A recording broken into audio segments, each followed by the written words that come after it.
Good morning and welcome to Not My Shop. I recently sold my 1995 Ford Ranger and I bought this 1989 Ford Ranger. It's very broken.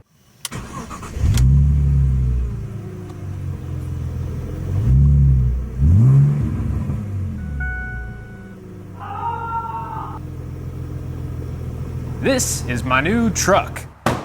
It's an 89 Ford Ranger 4x4, 4-cylinder manual. It's the kind of thing that I like, and I've been wanting something to go off-roading with and do four-wheel drive things after a couple of light off-roading excursions in my two-wheel drive Ranger, which just was not quite cutting the mustard for me. So I bought this after selling my running and driving truck with heat and AC and buying this one, which does not drive, does not have heat, does not have AC, and does not have several other things, but it's cool. Also, this one has a title. The last one did not have a title. It has a clean title with no accidents and 260,000 miles. So here we have it. This is what $1,500 gets you these days. $1,500, and it needs a new transmission and several other things. But it is $1 a month cheaper to insure than my old truck, so I think I'm gonna come out money ahead on this deal. But just look at this thing. For over 250,000 miles, what a gem of a truck this is. The sides are nice and straight. It has the 3-spoke wheels that every truck of this era had that some people are really sick of, but I love them because they were on a Hot Wheels that I had as a kid. It's got a blue interior to match the blue exterior, and it's a long bed, which is very interesting. Also, a little bit of rust here, but this is the only rust on the whole truck. Look at the rockers. They're beautiful. And some like 29-inch tires, I think. They need to be bigger, of course, but overall, pretty decent shaped truck. Clear coat delete as you do. Front bumper alignment could be better, but the bumper could also be better. It could be fabricated and have a winch on it. This is neither of those things, therefore it is stinky doo-doo. But I am a huge fan of pretty much everything I see here, but it does have a problem. For that, we're gonna need to get on a lift and look at what's wrong. Except that it was already on the lift. This is afterwards, because continuity is an absolute nightmare and I do things in whatever order I want. So naturally, because it's me and because it's something I bought, it is quite broken. That's the transmission there on a stand.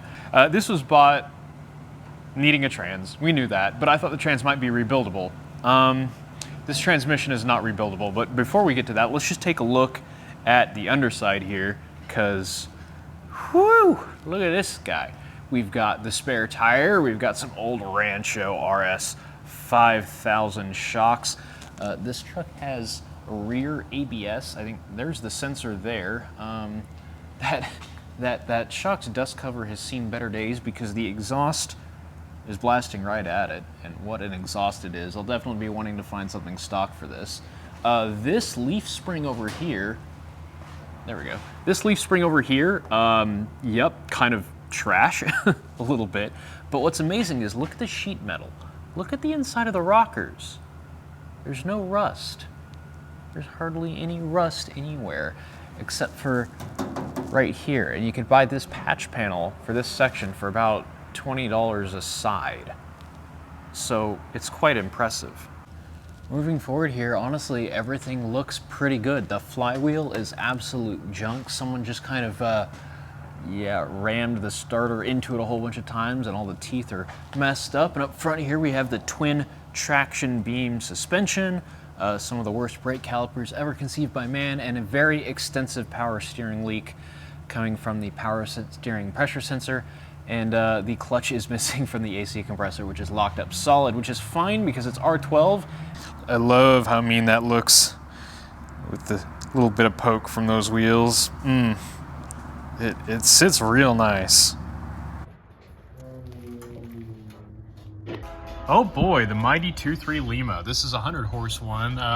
Honestly, coil ignition in 89, that's kind of impressive. Reman alternator.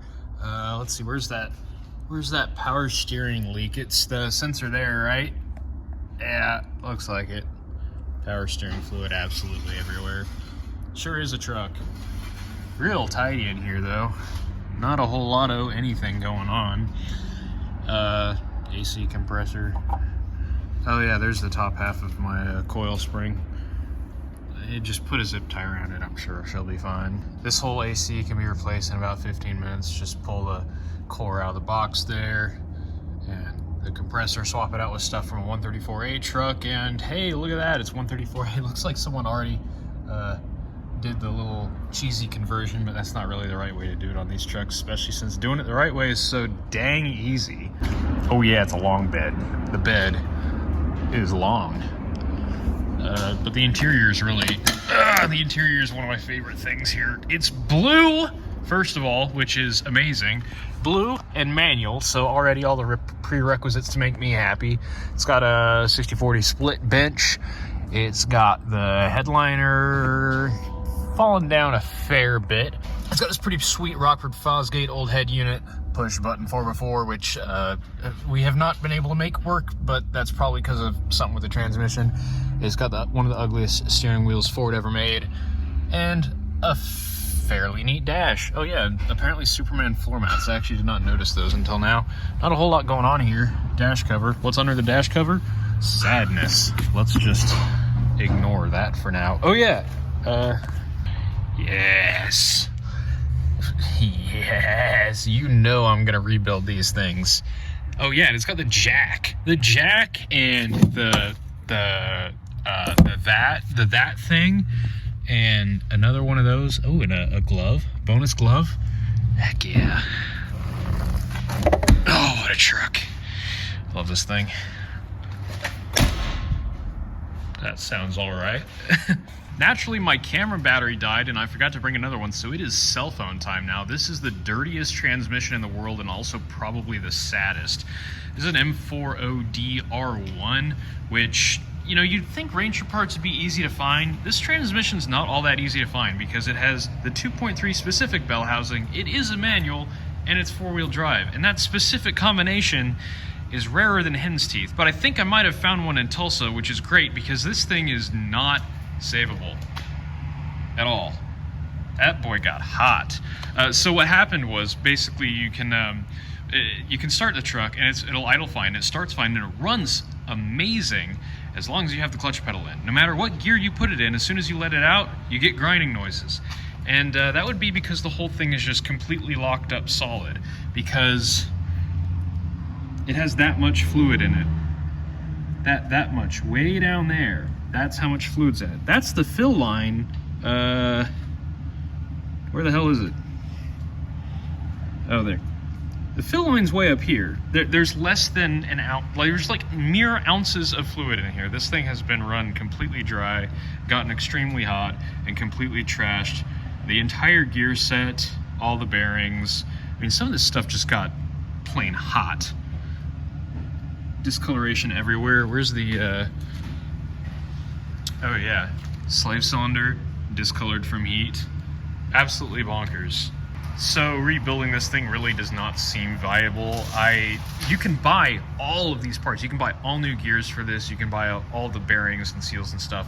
But just those parts shipped is $500 on Rock Auto. And that's a lot. This would probably be $1,200 to have this fixed at a bare minimum, which is about what a rebuilt one costs, to be fair, but I don't want rebuilt, I want salvage, because I'm on a budget. I already spent too much on this truck. I need to not spend too much on the transmission. Fortunately, since it's a long bed, we got enough room to put all the junk in here so we can get this thing out of the shop. Unfortunately, the tailgate doesn't open, and these predate the super convenient panel on the back that you can take off to fix that. So you've actually got to take the handle pocket out and try and fix the linkages through the tailgate itself. It's kind of a miserable proposition. I'm not looking forward to fixing. You can tell someone's pried the hell out of this thing before to get it open.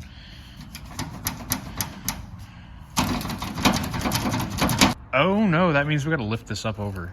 I was hoping to get the gate open. Oh, we're gonna try that. Yeah. All right.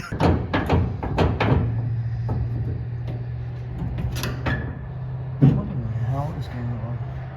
Tailgate delete. Yeehaw. Time to install the transmission. The wrong way. Oh, she dirty. Oh my god, and there's still so much left on it. How does the transmission get that bad? I wonder if this thing's been underwater. Someone got a little adventure. Oh my gosh, I didn't even realize there was a void there. Yeah. Really bad. Look at that. Hey, come on, man. You're getting my truck all dirty. What the hell? It's so bad. I like how the shape of the transmission is changing. You know them clickbait games on Facebook? This is oddly satisfying. Hang on, I'm gonna drive my truck real quick. Shit.